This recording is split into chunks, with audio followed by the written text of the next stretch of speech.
guys, welcome back.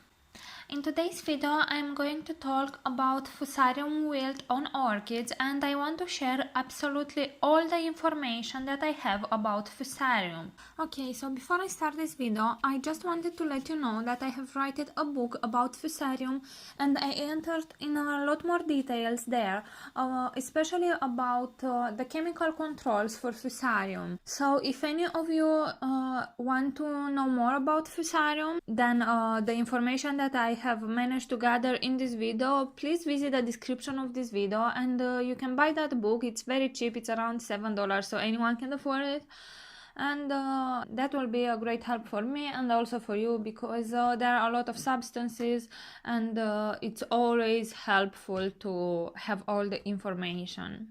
And with that said, let's start this video. So, Fusarium wilt is an orchid fungal disease which enters the vascular system of the orchid and slowly but surely blocks the flow of moisture through the plant's vascular system. This fungus can spread by air spores, orchid pests such as spider mites, mealybugs, aphids, scales, snails, etc., unsterilized cutting tools, medium, pots, flower stakes, and water.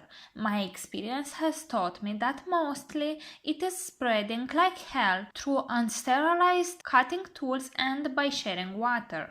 Fusarium wilt on orchids is highly destructive and economically limiting to the production of quality orchids that has steadily increased in many production facilities. Important crops such as Phalaenopsis, Cattleyas, and Oncidiums appear to be especially susceptible to certain Fusarium species. Fusarium wilt appears to be more frequent and severe in commercial nurseries that have adopted a newer production technology and pot formulations for fast production cycles. These new production cycles may be increasing the susceptibility of some orchids to this and other diseases. Increased disease incidence motivates growers to increase chemical application in an attempt to control disease. However, chemicals are often applied too late in the disease cycle for effective disease control. Ultimately, fungicides are applied unnecessary, valuable time and labor are wasted, and the appearance of fungicide-resistant pathogens are increased. Actual losses due to Fusarium wilt have not been calculated, but its incidence has increased in recent years. Now, I want you to bear in mind something. Not every orchid that gets watered with the same water as an infected plant will get Fusarium. That is not a must at all. It all depends to the plant immunitary system and how well it can fight it. The progression of a fungus into the vascular tissue may trigger a response from the orchid host, immediately successfully stopping the invader fungus. If the response of the orchid is ineffective or delayed, Fusarium may start to induce the vital water conducting capacity and slowly will induce wilting. On the other hand, the plant might be able to tolerate a limited growth of fungus within xylem vessels. In this case, any further changes in the host may cause the parasite to disturb the relationship in a way that fungal activities may increase and generate certain disease symptoms. The symptoms of an Fusarium-infected orchid are yellow, thin, shriveled, wrinkled, or wilted leaves that eventually will fall off and die, shriveled and wrinkled pseudobulbs, poor number of blooms in comparison to the maximum capacity of the orchid, and the total absence of any blooms of an orchid that is flowering size and is well cared for.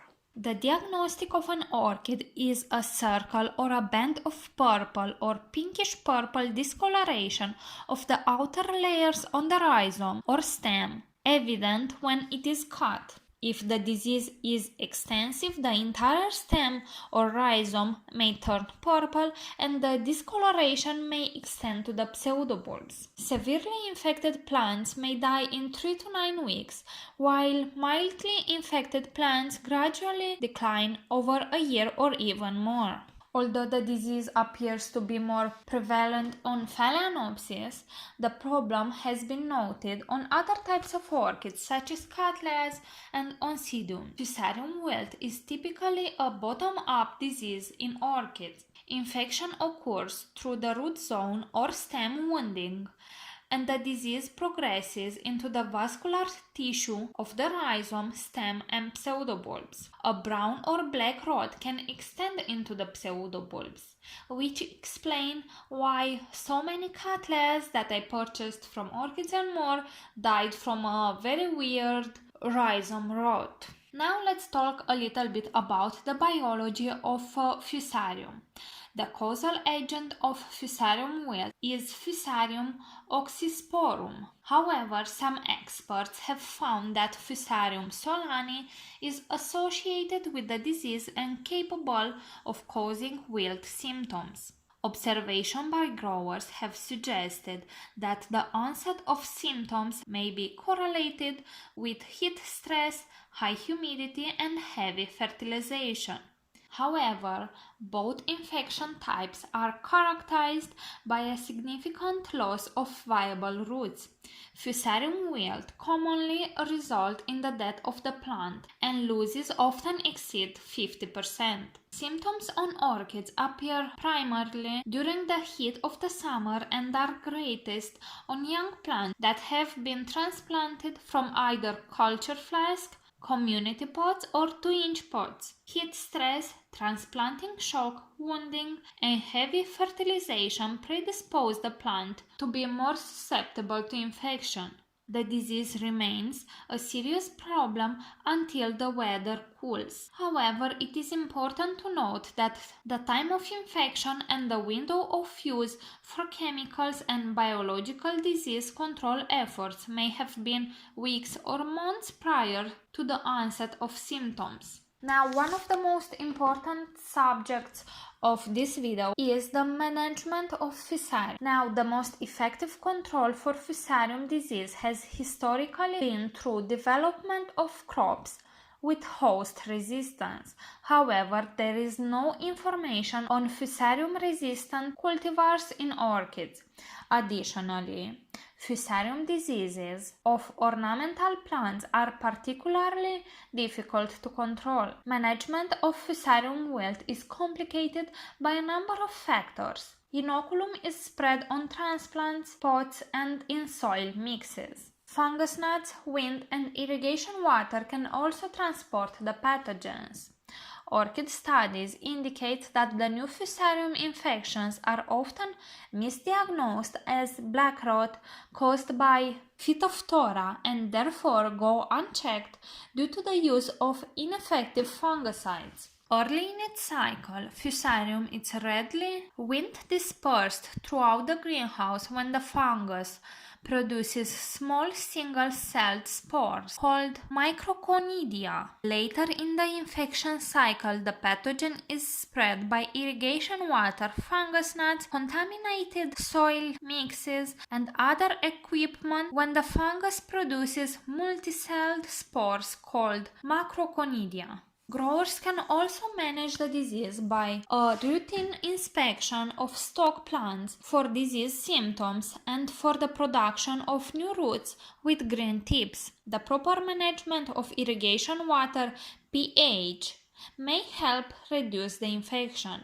A good pH for orchids would be around 6 to 6.5. Another very important subject of this video is the chemical control. Traditionally, plants were sanitized by drenching them in thiophanate methyl or iprodione-based systemic fungicides. However, studies found that most Fusarium isolates were resistant to these two classes of fungicides. In contrast, chlorothalonil provided excellent protective activity, while the systemic Azoxystrobin provided suppression of most Fusarium wilt pathogens. Work done on Fusarium disease of other ornamentals suggests that fludeoxonil or medallion, triflumizole or terraguard, azoxystrobin or heritage, and palladium provided adequate control of Fusarium wilt if applied during the early infection period. Use of efficacious fungicides from various chemical groups should provide growers with more options from controlling other diseases while managing fungicide resistance in the pathogen. And with that said, let's talk about my Fusarium infected orchids and what fungicides I choose to control the Fusarium outbreak that I have. So I have been talking a lot with a Romanian botanical specialist which advised me what fungicides to use and mostly how to use them. As you saw previously, some Fusarium pathogens have developed a resistance to certain types of fungicides because people use them all too often. If you apply the same fungicide over and over, let's say you may trigger Fusarium to become resistant to that specific fungicide. For this reason, I will only apply one time each type of fungicide, and each reapplication I will use another type of fungicide. So the first time I will use Topsin and the second time I will use Otriva, which is based on azoxystrobin. For now, I choose to do a whole collection treatment with Topsin 500 SC, which has an active substance that is called thiophanate methyl, and you have a link in the description of this video of the exact product that I used. I asked the company and they have told me that they ship internationally with the exception of a few countries. It is up to you to contact them and find out the exact shipping cost for each country. The product itself is quite cheap, as you will see. I paid for it less than 5 euros. Just in case you cannot buy from them or maybe you don't want to, I have a link to another product from Amazon that uses the exact same active ingredients, so you can visit the description of this video for that too.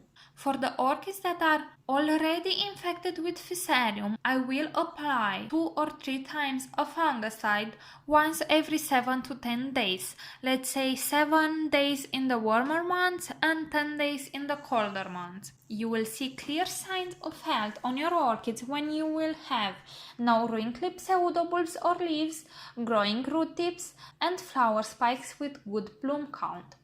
This means this is a battle on the long run. For prevention, I will spray them with Topsin and other fungicides once a month this year, and let's say 12 months from now, so in over a year, I will only spray them 2 times a year in spring and autumn.